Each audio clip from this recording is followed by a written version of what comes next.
So I saw Sargon of Akkad did a video about this article, and I just had to comment because the revisionist history is strong in this article. It's about Kelly Sue DeConnick.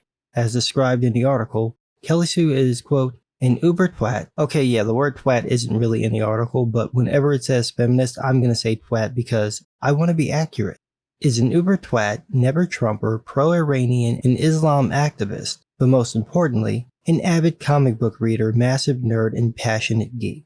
Because when listing your geek creds, you want to make sure everyone knows that you're a bad touch auntie, sore loser, pro-terrorist, and unironically pro-patriarchal misogynistic theologist before you pretend to like comics. It's bad enough that you're a feminist. That level of conspiracy theory, self-pity, and open bigotry is enough to make anyone with a functioning brain stay in a completely different zip code than you.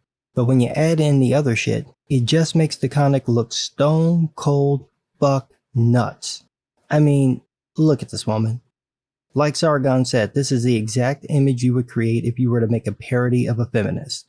Like the woman who would show up to a kindergarten to have them make vagina cupcakes by showing them her vagina.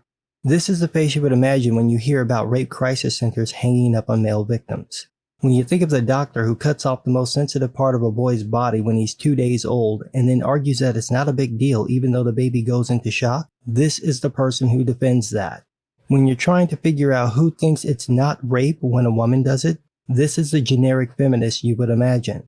But the article is not about that, or DeConnick's soon-to-be shit-show script for Captain Mary Sue 2, Man-Hater Boogaloo. No, it's about claiming that Gamergate and Comicsgate are feminist movements. Oh, this is real. Quote, Kelly Sue was also a prominent figurehead in the Gamergate. No, she wasn't. I followed Gamergate from the beginning, and this woman was never part of it. She was never involved with any of the major players in the group. She was never on any live streams, never blogged or wrote articles in support of it, never associated with anyone who supported it. As best as I can tell, she had fuck all to do with it. On your About page, Sausage Roll claims, quote, we here at Sausage Roll pride ourselves with journalistic integrity. The majority of our writers are MEAA accredited. Yeah, so you're supposed to be MEAA accredited, but this article doesn't even pass the first item listed in the MEAA Code of Ethics. Quote, report and interpret honestly, striving for accuracy, fairness, and disclosure of all essential facts. Do not suppress relevant available facts or give distorting emphasis. Do your utmost to give a fair opportunity for reply. Yeah, you failed at that, and that's the most important one. You're just making shit up. Don't take my word for it.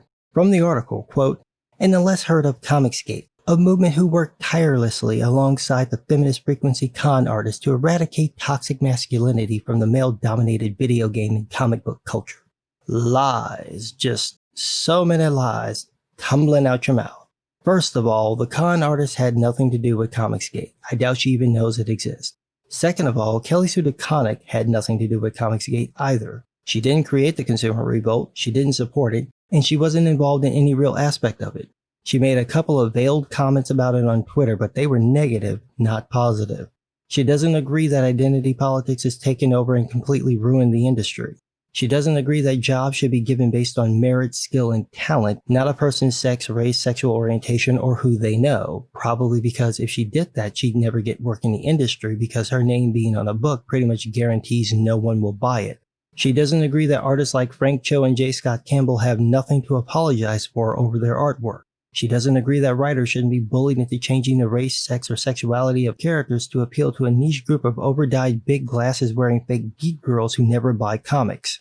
She literally has nothing to do with this consumer revolt other than being one of the reasons it exists due to her piss-poor destruction of Carol Danvers. But the article claims about Comicsgate that, quote, essentially it's a feminist movement within the comic book community that started after a bunch of Marvel staffers got together for a milkshake and posted a group selfie. No, it's not. Comicsgate is a result of fans being tired of watching their favorite characters be destroyed, humiliated, depowered, killed off, and replaced by generic dollar store politically correct tokens. This started long before a bunch of assistant editors who probably couldn't name the books they worked on took a picture literally no one cared about. But it didn't have a name. You can track this back to people like Doug Ernst writing blog posts and Razorfist making videos almost 10 years ago.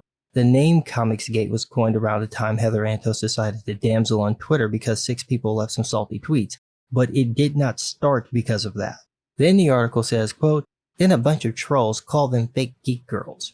No, that's not what happened. What happened was Heather Antos and her gaggle of frenemies created a hashtag about milkshakes and damseled all over Twitter for days, claiming she was being harassed and threatened, while never showing any evidence of actual harassment or threats. The comic book industry fell in line believing this whining, lying white woman, and all us comic book critics made videos laughing at how stupid this shit was. Then a couple of people decided to look into Antos' career history, or lack thereof, and she took this as harassment too. She said about trying to destroy the people who made the videos about her, including doxing them or threatening to do so. Again, somewhere around this time someone started using the phrase Comicsgate and it stuck, but it was not created by feminists, nor was it, quote, a militant feminist movement which purpose was to eradicate toxic masculinity from geek culture, specifically comic book culture. No, that's just a lie. I swear to God, I think this is a satire site, but there's nothing on the site that gives that away. It reads like a legit news site, so I'm taking this at face value. If this is a satire site, oh, it's good. Very good. I mean, I totally got. But if it's a legit news site, this is just embarrassing. And that's keeping in mind that you have to look at this the entire time you read the article. When your article is more embarrassing than this, honey, you're putting in some effort. But what do I know? I'm just some guy.